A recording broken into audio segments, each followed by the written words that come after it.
O MetaTrader nos apresenta 6 opções, 6 métricas de drawdown ou rebaixamento no relatório dele, sendo que são 2 opções de o que medir e 3 opções de como medir.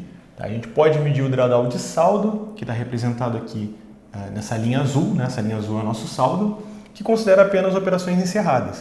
Tá? Então, essa operação aqui abriu, encerrou com R$1.000 de lucro, não importa o que aconteceu no meio do caminho, esse é o saldo. Já para o capital isso importa, tá? Então nessa mesma operação aqui, antes dela dar lucro, ela foi contra, gerou um drawdown, um rebaixamento enquanto ela estava aberta, para só depois então encerrar com lucro. Então qual dos dois avaliar? Sempre que for possível, a gente avalia o de capital, porque ele nos conta mais detalhes da história, ele é mais realista. Especialmente se a gente estiver trabalhando com ativos alavancados. Isso aqui poderia ser uma falta de margem, a gente poderia acabar com a nossa margem aqui e ser estopado pela corretora por causa desse drawdown aqui durante a operação. E isso aqui seria escondido se a gente estivesse analisando somente o saldo. Porém, muitas vezes, a gente só tem acesso aos dados do saldo. Por exemplo, se a gente exportar o nosso relatório de operações para o Excel e quiser fazer uma análise, a gente só vai ter os valores fechados, a gente não vai saber o que aconteceu no meio do caminho. Para chegar nesses valores aqui, a gente teria que ter, além do histórico de ordens, a gente teria também o histórico do ativo, então é mais complicado de analisar. No ano mesmo, quando a gente faz os testes de robustez, a gente trabalha só com saldo justamente por conta da quantidade de dados, são poucos dados para trabalhar, senão exigiria muita memória, muito processamento e tudo mais. Ok? Sobre como medir então. Tá? Aqui analisando só o de saldo, para simplificar, a gente tem apenas 2 drawdowns aqui, 2 opções de rebaixamento. Qual deles é o maior? Tá? Então, se a gente analisar aqui, esse aqui é um drawdown de 2 e esse aqui é um drawdown de 2,5. Então, esse aqui seria o maior, certo? Certo por essa ótica. Tá? Se a gente analisar aqui, a gente caiu de 10 mil para 8, então um drawdown de 20%, enquanto esse aqui é um drawdown de aproximadamente 17%. Tá? Então, esse aqui, sob essa ótica, seria maior. Bom, qual que a gente analisa? Qual que está certo? Em primeiro lugar, nenhum dos dois está certo ou errado, são só questões de visão diferente. Mas qual olhar em cada situação?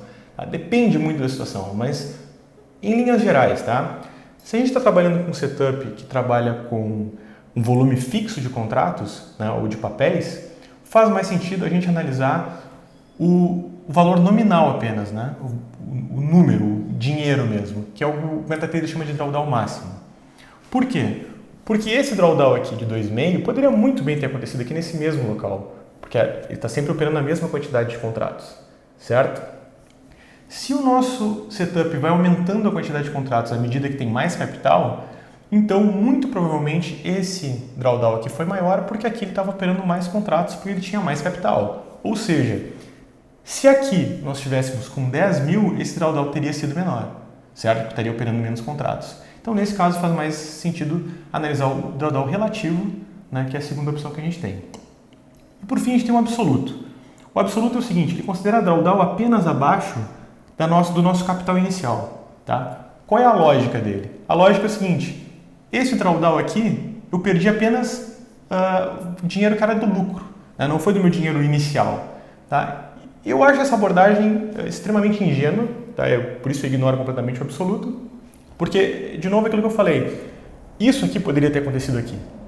A gente não está analisando aqui o que poderia acontecer, a gente não vai voltar no tempo e rodar esse backtest do passado, rodar esse robô na nossa conta no passado. Vamos rodar ele no futuro. Então a gente está analisando o que pode acontecer. E isso aqui pode acontecer, poderia ter acontecido aqui, e pode acontecer no futuro aqui no nosso capital inicial. Então, absoluto, acho completamente ridículo, não faz nenhum sentido analisar. Beleza? Por esse vídeo era isso, um abraço, até mais.